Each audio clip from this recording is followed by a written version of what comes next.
Hello, I'm Congresswoman Stacey Plaskett, proudly representing the Virgin Islands of the United States, and I'm delighted to deliver this week's Congressional Black Caucus message to America. The fight for equal voting rights for minorities in this country did not end with the passage of the Voting Rights Act. In fact, there are millions of Americans today whose very constitutional right to vote is threatened. In 2013, nearly 50 years after the March on Selma and the passage of the Voting Rights Act, the Supreme Court struck down one of its most important protections. The 5-4 decision struck down a provision which allows the federal Justice Department the ability to prevent states with a history of implementing discriminatory rules or other barriers to the ballot, the ability to make changes to voting laws without preclearance from the Justice Department. Within hours of the Supreme Court's decision, states were already moving forward with voter ID laws, which had already been rejected as discriminatory under the Voting Rights Act. 6 of the 16 states that have passed voter ID laws since 2010 have documented history of discrimination against minority voters. But in addition to the fight to restore the Voting Rights Act, it's another fight to equal voting rights playing out in the federal judiciary. It's the fight for inclusion and equal representation for 4 million American citizens who are residents of the nation's island territories.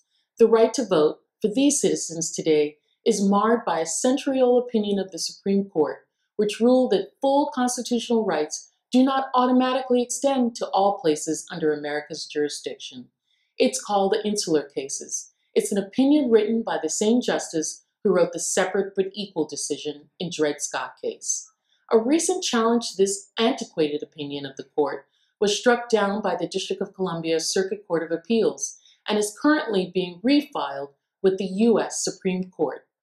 As the only Congressional Black Caucus member from one of these island territories, I have filed an amicus brief with the court in support of this challenge. Citizens of the current U.S. territories have bravely fought in every American war, and some have even been awarded the Medal of Honor, which is this nation's highest military honor. But yet, these same citizens who have contributed and sacrificed so much still cannot vote for their commander-in-chief.